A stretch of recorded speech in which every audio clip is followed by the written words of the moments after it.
अस्सलाम वालेकुम। इस वीडियो में हम बात करेंगे केस कंट्रोल स्टडी की। हमने पढ़ी थी जो एनालिटिकल एपिडेमियोलॉजी होती है उसमें दो आती हैं, केस कंट्रोल और कोहोर्ट। तो इस वीडियो में हम केस कंट्रोल की बात करेंगे।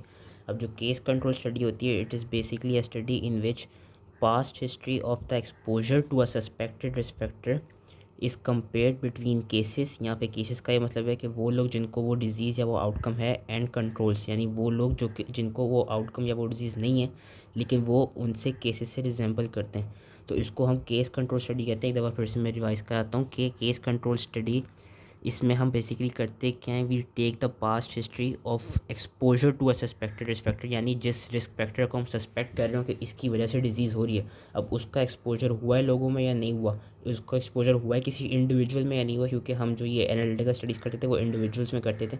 तो हम उस एक्सपोजर की to a suspected risk factor उसकी हम पास्ट हिस्ट्री लेते हैं एक इंडिविजुअल से, और फिर हम उनको कंपेयर करते हैं between those who actually have the cases, यानी those who actually have the disease, and those who are controls. इसमें हम कंट्रोल्स भी लेते हैं। कंट्रोल ग्रुप ऑफ पीपल वो लोग होते हैं कि जिनका जो केस है जो बेसिकली रिजेंबल कर रहे होते हैं केसेस वाले लोगों से, लेकिन दे do not actually have the disease. इसको हम रेट्रोस्पेक्टिव स्टडी भी कहते हैं। इसके डिस्टिंक्ट फीचर्स क्या हैं कि both exposure and the outcome they have occurred before the start of the study.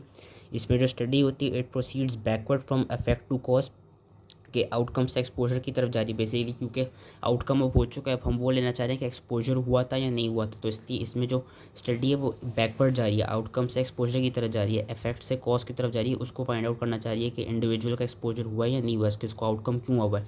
And lastly it uses a control group या कंपैरिजन ग्रुप, जिससे हम बेसिकली अगेन फर्दर अपनी इन्फ्लुएंस को सपोर्ट या रिफ्यूट करते हैं।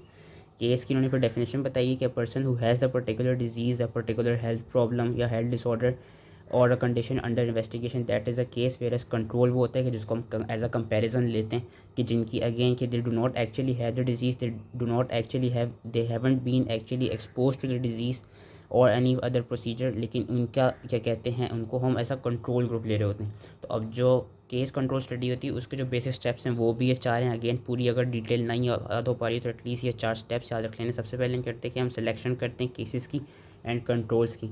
जो केसेस हैं उनके लिए हमने कुछ क्राइटेरिया रखा होता है कि केसेस को हम ऐसे नहीं लेते जितने भी केसेस मिल गए। एक तो इसमें हम करते क्या है कि हमने डायग्नोस्टिक क्राइटेरिया रखा होता है कि लेट सपोज वो जो भी डिज़ीज़ है उसको प्रॉपर्ली जब वो डायग्नोस हो जाए देन हम उस इंडिविजुअल को अपने उसमें स्टडी के अंदर लेते हैं। एंड एक एलिजिबिलिटी क्राइटेरिया रखा होता है कि जो न्यूली डायग्नोस केसेस हैं within a specified period of time only those are eligible.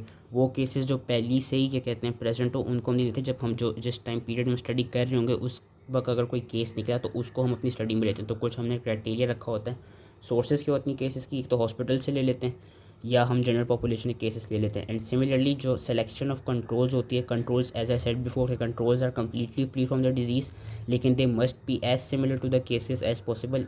Sources क्या होती हैं कंट्रोल्स की, कंट्रोल्स को हम कहाँ से लेते हैं, हॉस्पिटल से ले सकते हैं, रिलेटिव्स में से, नेबरहुड में से, या इसको भी हम जनरल पॉपुलेशन से ले सकते हैं। फिर आती है जब हमने सिलेक्शन कर ली उसके बाद आती है मैचिंग, कि जो कंट्रोल्स होते हैं they may differ from cases in a number of factors such as age, sex, occupation and social status.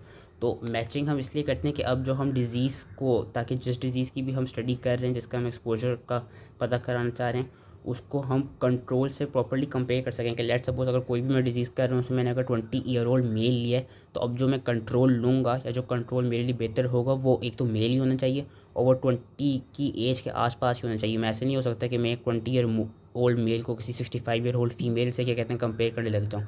तो इसलिए मैं किसी मतलब 65 ईयर ओल्ड फीमेल को ऐसा कंट्रोल नहीं ले सकता। तो इसमें यही होता है कि जब हमने सेलेक्ट कर लिए केसेस ऑफ कंट्रोल देन हमको मैचिंग करानी होती है कि it is a process by which we select the controls in such a way that they are similar to the cases with regard to certain pertinent selected variables like age, like gender and like occupation and social status।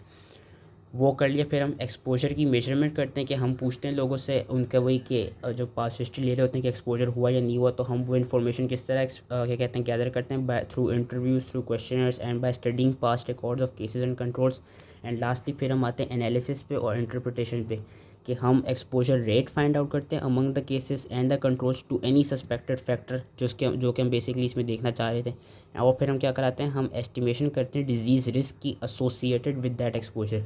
कि let suppose इन्होंने यहाँ पे एक example दी हुई है कि वो individuals हमने लिए कि जो less than 5 cigarettes per day smoke करते हैं और वो इंडिविजुअल्स लिए जो कि स्मोक करती नहीं है, और फिर उनमें हमने ये देखा कि उनमें लंग कैंसर है या नहीं है।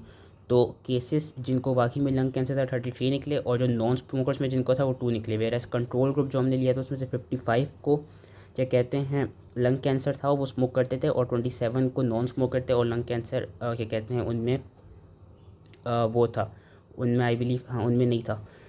ठीक है, तो ये केसेस हो गए, ये कंट्रोल्स हो गए। अब इसमें हमने एक्सपोजर रेट फाइंड आउट करना है। एक्सपोजर रेट किस तरह फाइंड आउट करेंगे, केसेस का अलग से, कंट्रोल का अलग से, कि इसका भी फार्मूला है A/A+C इंटू 100 के बेसिकली 33/35 इंटू 100 भी क्या इंटू 100 करने के बाद ये आंसर आया होगा। और कंट्रोल्स का भी है कि बेसिकली हम एक्सपोजर का रेट फाइंड आउट करना चाह रहे हैं। यहाँ पे हमारे पास इस स्टडी में एक्सपोजर क्या है, अवर एक्सपोजर इज़ दिस कि smoking is our exposure and our outcome is lung cancer.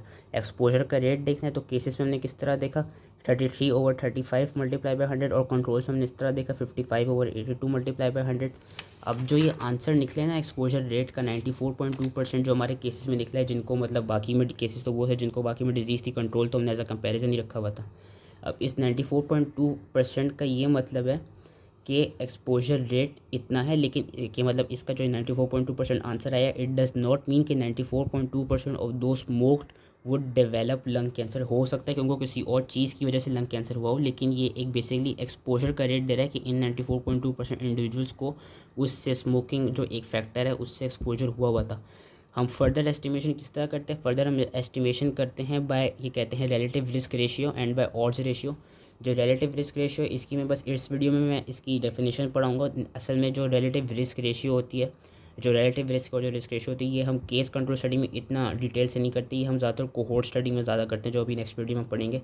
तो जो रिलेटिव रिस्क होती है, जो रिस्क रेशियो होती है, इसका ये फॉर्मूला याद रख लेना है कि it is basically a ratio between the incidence of disease among exposed to the incidence of disease among non exposed. कि incidence among exposed to incidence among non exposed. Incidence हमने किस तरह निकाला, इंसिडेंस हमने इस तरह निकाला कि 33/88 कर दिया। तो एक्सपोज वाले ग्रुप ये था जो स्मोकिंग से हुआ था, और नॉन एक्सपोज वाला ग्रुप ये था। एक्सपोज वाले ग्रुप में इंसिडेंस कहाँ पर आए, यहाँ पर आए, जिनको असल में केस है।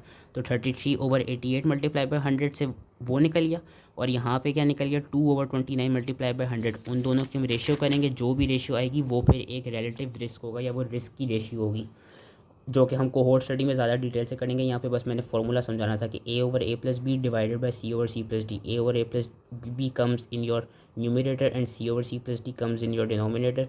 देन हमारे पास लास्टली आती है ऑड्स रेशियो या cross product ratio. Odds ratio is basically an indirect measure of strength of association between risk factor and outcome. कि इसके जो कुछ हमारे पास प्री रिक्विजिट्स हैं वो ये होने चाहिए कि जो डिजीज़ है under investigation it must be rare, और बाकी दो आसान है कि जो केसेस हैं उनको बाकी में डिजीज़ होने चाहिए, this must be representative of those who have disease, and जो कंट्रोल्स हैं these must be representative of those without the disease.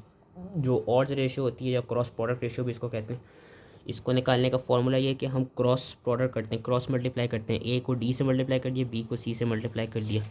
इस केस में हमने यहाँ पर 33 को 27 से और 55 को 2 से मल्टीप्लाई कर दिया।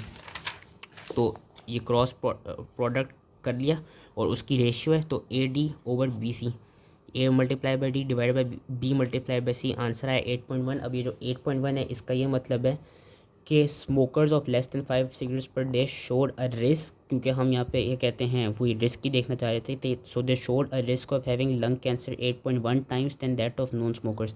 कि बेसिकली इनडायरेक्ट मेजर ऑफ क्या कहते हैं, इट इज़ किधर गया, indirect measure of strength of association between risk factor and outcome. Outcome क्या है, लंग कैंसर, और रिस्क फैक्टर हमारे पास क्या हो रहा है कि जो मेन जो हमारा एक्सपोजर जिस चीज़ से था वो है स्मोकिंग। कि इससे हमें ये पता चला कि जो लोग स्मोक करते हैं less than 5 times a day, उनमें 8.1 टाइम्स ज़्यादा चांस है of developing lung cancer to those who do not smoke या who are non smokers.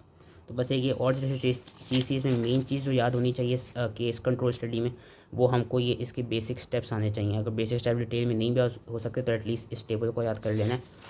Lastly फिर जो एडवांटेजेस और डिसएडवांटेजेस हैं वो आने चाहिए, वो यहीं से इनका रट्टा लगा लेना है। कि जो एडवांटेजेस हैं केस कंट्रोल स्टडी के, it is relative easy to carry out, rapid होती है, इनएक्सपेंसिव होती है, requires comparatively few subjects, risk factors can be identified easily, there is no risk to subjects, allow study for several different etiological factors and particularly suitable to investigate rare diseases, और उसमें कोई ethical problems इतने होते नहीं हैं। And disadvantages इसके क्या हैं कि it does not distinguish between causes and associated factors, Selection of appropriate control group may be difficult. People's recall of their past behaviors or risk factors exposure may lead to recall bias. Incidents जो है वो measure properly नहीं हो सकता and it is not suitable for evaluation of therapy or prophylaxis of a disease.